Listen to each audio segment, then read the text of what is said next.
Oi pessoal, cá estou mais uma vez conosco com vocês aqui, professor Evandro Carlos Ferreira, no nosso canal, na nossa videoaula que iremos começar daqui a pouco. Então, mais uma vez, eu quero convidar você para fazermos uma viagem pelos percursos da arte, que ela nos leva a conhecer muito mais sobre as nossas vidas, sobre a nossa realidade. Então, eu gostaria que nesse momento você ficasse ligado no que eu vou falar para vocês. Quero falar para vocês sobre as matrizes culturais brasileiras, as matrizes culturais que formam o intelecto da população brasileira, da cultura e da arte.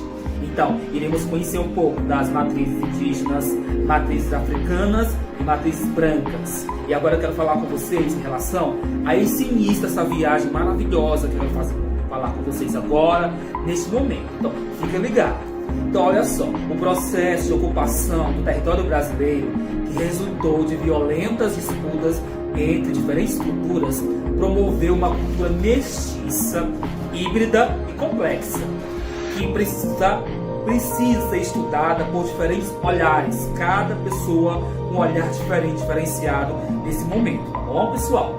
Então, a partir de visões conflitantes, para que seja possível fugir das formas simplificadas, preconcebidas e mergulhar na diversidade inquieta do nosso país. Ou seja, nosso país é plural, é enorme, é maravilhoso. Então, precisamos conhecer essas matrizes culturais que regem a cultura do nosso país. Sendo assim, como ponto de partida para nossas reflexões sobre arte e cultura, tomamos 3 matrizes ancestrais do povo brasileiro. Quais são essas matrizes? A dos povos indígenas, que aqui sempre habitaram, a dos africanos, que foram trazidos para cá, escravizados, e da Grécia Antiga, que assimila pelos latinos durante o Império Romano, assimilada pelos latinos durante o Império Romano, e que se tornou matriz da cultura europeia, que nos foi trazida pelo colonizador. Importante ressaltar, entretanto, que não estamos interessados em propor um estudo particular das particularidades de cada uma das culturas que constituem essas 3 matrizes estéticas brasileiras, mas em apresentar exemplos para com eles explicar os valores, as dominações e as violências, muitas vezes naturalizadas no cotidiano, que aparecem expressivos em ritos, objetos, imagens, narrativas e músicas dos diversos povos do passado e também na arte do nosso tempo. Então eu quero pedir para você que você fique ligado nas informações sobre a cultura brasileira, sobre as matrizes que regem o povo e a cultura brasileira, a arte brasileira, a indígena, a negra e a europeia a partir da vez. Vamos lá? Vamos continuar.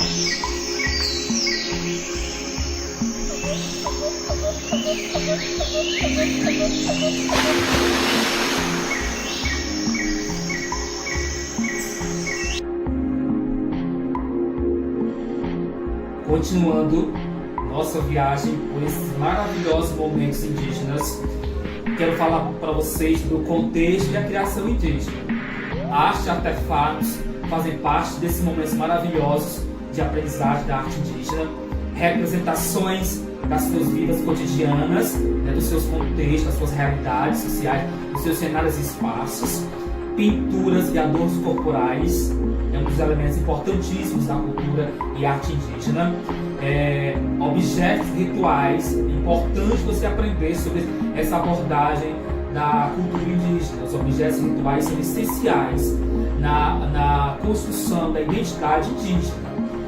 Os ritos, os artefatos que eles utilizam nos seus cotidianos, para a gente pesquisar mais sobre essa questão, os objetos rituais, a ação dos indígenas nesse momento, os rituais seus próprios da sua cultura, as músicas, os ritmos, que possamos compreender sobre a questão corporal, a importância do corpo no cenário indígena, espaços indígenas, sobre os ritos musicais, elementos desse folclore, desses momentos maravilhosos que os indígenas nos propõem a aprender. O carimbó, que é uma dança, um ritmo estritamente do norte do nosso país, a partir do Pará, do Amazonas e outros estados do Brasil também, mas também um ritmo estritamente vindo da cultura indígena também. As melodias, as notações nas músicas, os instrumentos musicais, os cantos, os instrumentos indígenas que eles propõem a partir das músicas, não é verdade? Das suas cantigas, de invocação dos seus deuses também, os instrumentos, as composições que eles criam, os indígenas criam para construir a sua identidade também, as culturas indígenas dos povos nos templos, os povos amazônicos, todos os elementos que compõem a cultura brasileira.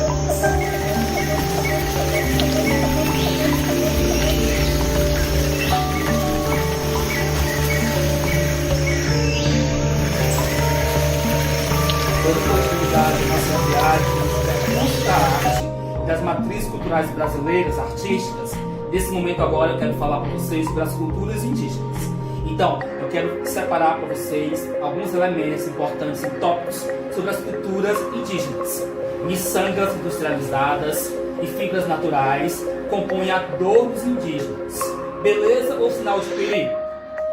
Artefatos traçados em complexos padrões.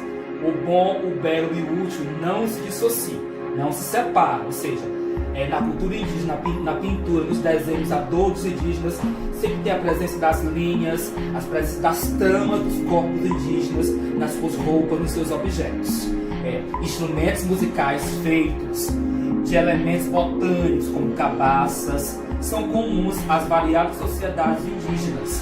Eles se distinguem também pela forma, pelo significado e pelas funções desses objetos. Para que servem esses objetos? Essa é a questão.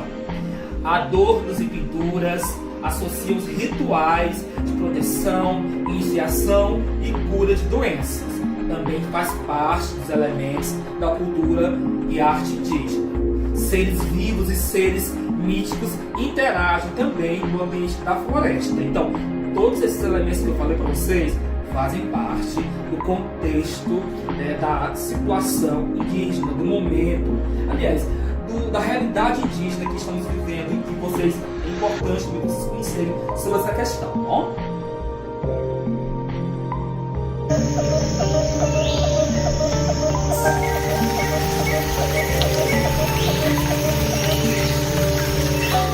Os indígenas foram inicialmente entendidos, retratados pelos exóticos, seres diferentes, seres, digamos, estranhos, é o que eles conseguiam aprender e compreender sobre os indígenas. Caracterizá-los como inferiores justificava e facilitava os propósitos coloniais daquela época. Mais tarde, no século XIX, empenhados em construir uma identidade para a nação, muitos intelectuais e artistas tomaram o índio como símbolo de representação, ou seja, para representar a sua cultura, a sua vivência. Muitos desses artistas se apropriaram da identidade indígena para retratá-los devidamente. Bom, então olha o que acontece, gente. Os indígenas só recuperaram a própria voz na segunda metade do século XX, principalmente na década de 70, de 1970. Quando se organizaram para fazer frente às políticas de integração nacional do governo militar na época e lutar pela demarcação de suas terras e pelo direito à preservação de seu modo de vida. Então, portanto, pessoal, a aproximação de organizações civis, as comunidades indígenas e os estudos das pessoas que pesquisam sobre os indígenas e os povos, os antropólogos e outros intelectuais contribuíram para evidenciar que o modo de vida e os saberes desses povos indígenas constituem um patrimônio, olha só, algo riquíssimo, um patrimônio, pessoal, cultural de toda a humanidade. Há muito que devemos aprender sobre os povos indígenas. Você sabia disso? Pois eles se organizam em modelos sociais diferentes do nosso, ou seja, a organização social dos povos indígenas é diferente do povo branco como nós, que moramos nas cidades, entenderam? E se relacionam de forma sustentável com o ambiente em que vivem, ou seja, o meio ambiente é o seu local onde eles vivem, na verdade, cuidam desses momentos, desses lugares maravilhosos. Então, é importante você, estudante, compreender muito mais sobre a cultura indígena das matrizes culturais brasileiras. Então, vamos encerrar nossa aula agora por aqui, nossa videoaula, e eu convido você a pesquisar muito mais sobre a cultura indígena, tá bom? Então, repetindo, se inscreva no canal, adicione as notificações, comente, compartilhe com todas as pessoas que você encontrar, tá bom? Tchau, até a próxima, pessoal.